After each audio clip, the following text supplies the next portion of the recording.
ओम नमः शिवाय, जय सिया राम, हर हर महादेव। आज की वीडियो में आपको बताऊंगा कि पूजा करते समय आपको गंदे चलचित्र क्यों दिखाई देते हैं, आपके मन में किसी के प्रति गंदे विचार क्यों आते हैं और ये विचार इतने दृढ़ होते हैं कि आपको ये सोचने पर मजबूर कर देते हैं कि आप पूजा में बैठकर इस प्रकार की सोच रखते हो तो आपसे जो बुरा व्यक्ति या आपसे गंदा व्यक्ति इस दुनिया में कोई हो ही नहीं सकता और आप ही योग्य नहीं हो कि आप भगवान की पूजा कर सको।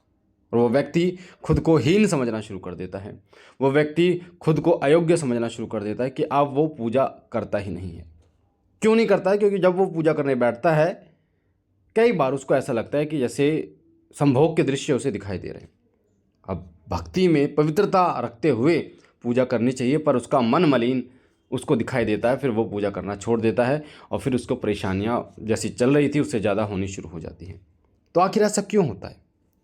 हम पूजा कर रहे हैं, पूजा करते समय गंदे सपने, जो गंदी चीज़ें होती हैं या गंदे अनुभव होते हैं या फिर आपको संभोग के दृश्य दिखाई देते हैं, ये क्यों दिखाई देते हैं? आप तो नहीं चाहते इनको रोकना, आप तो नहीं चाहते ना कि ये आपके मन में आए, आप तो नहीं चाहते कि ऐसे विचार आप सोचो, आपके मन में आए। आप तो चाहते हो इन्हें रोकना, आप तो चाहते हो कि आप पूजा जब कर रहे हो तो ये विचार आने ही नहीं चाहिए, क्योंकि आप पवित्रता के साथ भगवान की पूजा कर रहे हैं। तो बहुत महत्वपूर्ण प्रश्न का उत्तर देने वाला हूँ, वीडियो को ध्यान से सुनना ताकि बारीकी से एक एक चीज़ समझ में आए। नहीं तो अगर बीच में स्किप कर दोगे बिल्कुल भी समझ में नहीं आएगा, वरना फिर वही जो आपका रूटीन चल रहा था फिर वही चलेगा। तो सुनिए ध्यान से। सबसे पहली बात तो मैं दोपहर 2 बजे, रात को 9 बजे लाइव आता हूँ। आप अपने प्रश्न उत्तर पूछ सकते हैं, साथ साथ में पूछा ले सकते हैं।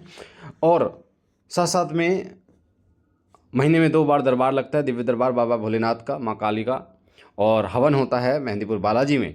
उसकी डेट बता दी जाती है आपको। दरबार का नंबर आपको बताया गया है, दरबार का नंबर 8130404375। इस नंबर पर आप मैसेज कर सकते हैं, कॉल बिल्कुल मत करना। तो आइए बताता हूँ मैं आपको कि ऐसा क्यों होता है। सबसे पहले ये जो आपके साथ होता है, ये होता है नेगेटिविटी के कारण होता है, नकारात्मक शक्ति के कारण होता है। भूत प्रेत या कोई महिला प्रेत होती है, सबसे ज़्यादा उस अवस्था में आपके साथ होता है। और ये महिलाओं के साथ भी होता है, पुरुषों के साथ भी होता है। ये महिलाओं के साथ भी होता है, पुरुषों के साथ भी होता है कि जो नेगेटिविटी है, क्योंकि नेगेटिविटी को परेशानी होती है पॉजिटिविटी से, अंधेरे को दिक्कत होती है उजाले से। ठीक है, अब अंधेरे को जब उजाले से दिक्कत होती है तो वो तड़पता है, उसका सांस घुटता है।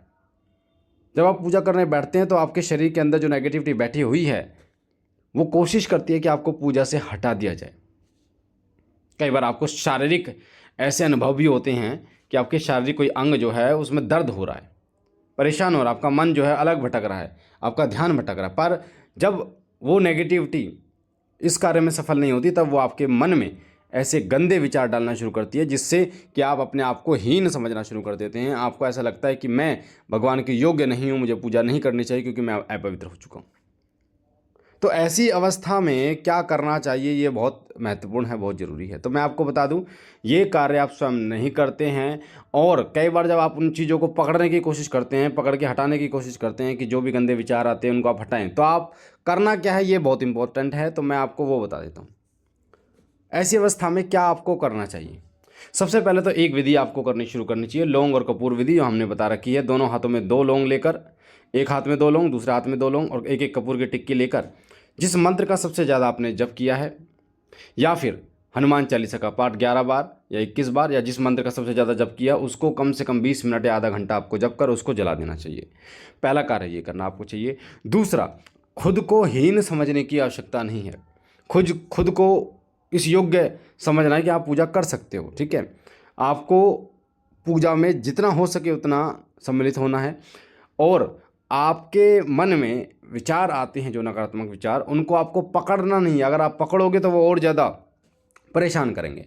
आप अपना ध्यान उनमें लगाओ मत, आप अपना ध्यान प्रभु के चरणों में लगाओ, या जिस मंत्र को जप करो उस मंत्र में लगाओ, जिस पाठ का जप करो उस पाठ में लगाओ, तभी आप इससे बच सकते हो।